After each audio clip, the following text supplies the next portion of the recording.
Hi friends, welcome to TRSTUDIES channel. आज আমি discuss কৰিম যেসকলে 2020 আৰু 21 এৰিয়াৰ বেচৰ আছিল হেকলৰ ফৰ্ম ফিলআপৰ যেটো ডেট আহি গল কেতিয়া ফৰ্ম ফিলআপ কৰিব লাগিব কেনেকৈ ফৰ্ম ফিলআপ কৰিব আপোনালোক সম্পূৰ্ণ ডিটেইলছত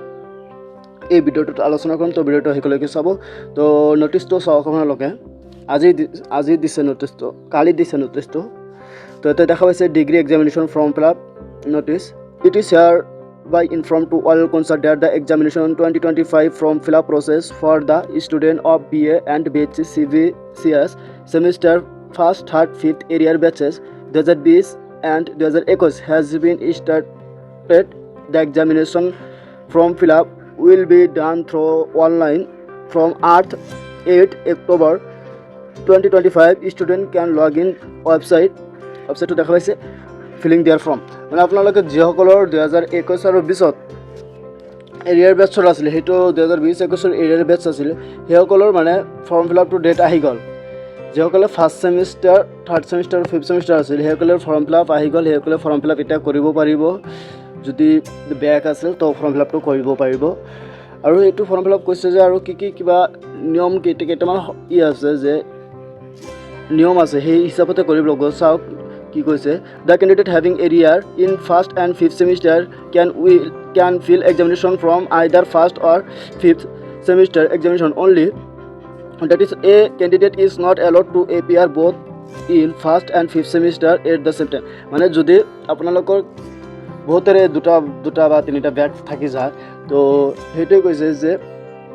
একেলগে তিনিটাৰ বা দুটাৰ ফৰ্ম ফিল আপ কৰিব নোৱাৰিব যদি আপুনি ফিফথ সেমিষ্টাৰত যদি কৰে অকল ফিফথ সেমিষ্টাৰটো কৰিব পাৰিব কাৰণ একেলগে যদি আপুনি দুটাৰ ফৰ্ম ফিল আপ কৰে তো দুটা এক্সামত একেলগে তো বহিব নোৱাৰিব তো একেদিনত তো দুটা এক্সামত বহিব নোৱাৰিব সেইকাৰণে যদি ফাৰ্ষ্ট সেমিষ্টাৰত থাকে তেনে অকল ফাৰ্ষ্ট সেমিষ্টাৰতো কৰিব দুটা ব্যাক থাকিলেও যিকোনো এটা ফৰ্ম ফিল আপ কৰিব লাগিব তো সেইটোৱে কৈছে যিকোনো এটা ফৰ্ম ফিল আপ কৰিব পাৰিব 2 নম্বৰ কৈছে the last date form fill up examination যেটো লাষ্ট ডেট হৈছে ফৰ্ম ফিল আপৰ যেটো লাষ্ট ডেট হৈছে 24 অক্টোবৰ তো আপুনি